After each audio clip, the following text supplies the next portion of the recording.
Hi, நான் வந்து white beads வச்சு இந்த மாதிரி நெக்லஸ் பண்ணியிருக்கேன். அதுக்கு மேட்சிங்காக இயரிங் பண்ணியிருக்கேன். இப்போ இதே மாதிரி நான் வந்து இந்த செம்பு கலர் பீட்ஸ் வச்சு பண்ண போகிறேன்.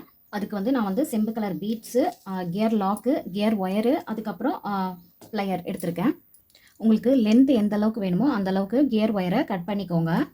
இப்போ நான் வந்து ஒரு கியர் லாக் எடுத்திருக்கேன், சில்வர் கலர் எடுத்திருக்கேன். அதை வந்து ஃபஸ்ட்டு முனையில் இங்கே விட்டு அதுக்குள்ளே இந்த கியர் லாக்குள்ளே இந்த ஒயரை திருப்பி இப்படி மடக்கி இந்த மாதிரி விடணும். இதை மாதிரி விட்டு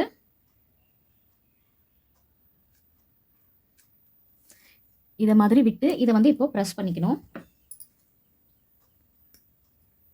இதை மாதிரி இதை ப்ரெஸ் பண்ணிக்கோங்க.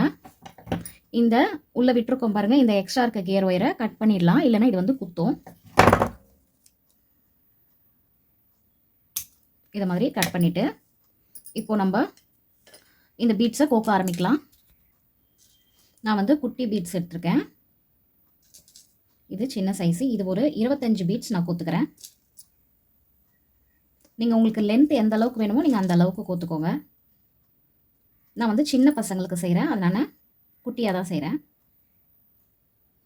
இதே மாதிரி 25 பீட்ஸு கோத்துக்கலாம். 25 பீட்ஸ் கோத்துட்டேன். இது ரொம்ப குட்டி பீட்ஸுன்றனால இந்த அளவுக்கு தான் வந்திருக்கு. அதனால் நான் வந்து ஒரு 40 பீட்ஸ் கோத்துக்கிறேன். நான் வந்து 40 பீட்ஸ் கோத்துட்டேன். இப்போ வந்து இந்த சைஸு பெரிய பீட்ஸ் கோத்துக்கிறேன். ஒரு 5 பீட்ஸ் கோத்துக்கலாம்.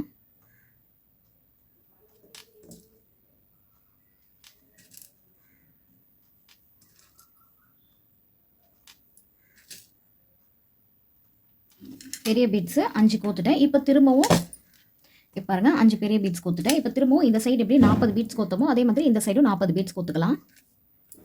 மொத்தம் இந்த சைடும் 40 பீட்ஸு கோத்துட்டேன். இப்போ வந்து ஒரு கியர் லாக் எடுத்து இதுக்குள்ளே விட்டுக்கலாம். நம்ம ஸ்டார்டிங்கில் எப்படி பண்ணமோ அதே மாதிரி ஒரு கியர் லாக் எடுத்து இந்த கியர் ஒயருக்குள்ளே விட்டு இந்த ஒயரை மடக்கி திருப்பி இந்த கியர் லாக்குள்ளே விட்டு லாக் போட்டுக்கலாம். இது மாதிரி லாக் போட்டு இதை ப்ரெஸ் பண்ணிக்கலாம், இந்த கியர் லாக்கை. அவ்வளோதான். இப்போ வந்து நான் 2 ஜம்ப் ரிங் எடுத்திருக்கேன். அதே மாதிரி இந்த ஊக்கு எடுத்திருக்கேன், செயின் வித் ஊக்கு எடுத்திருக்கேன். இதில் வந்து ஒரு ஜம்ப் ரிங் எடுத்து ஒரு சைடு இப்படி மாட்டிக்கலாம். மாட்டிட்டு இந்த செயினை இந்த ஜம்ப் ரிங்கில் மாட்டி இதை டைட் பண்ணிடலாம்.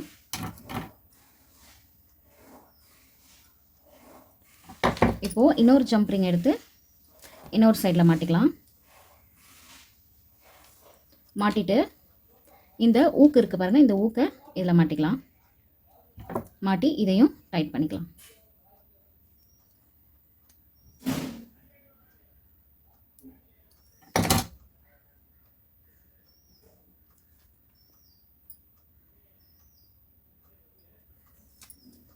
அவ்வளோதான்.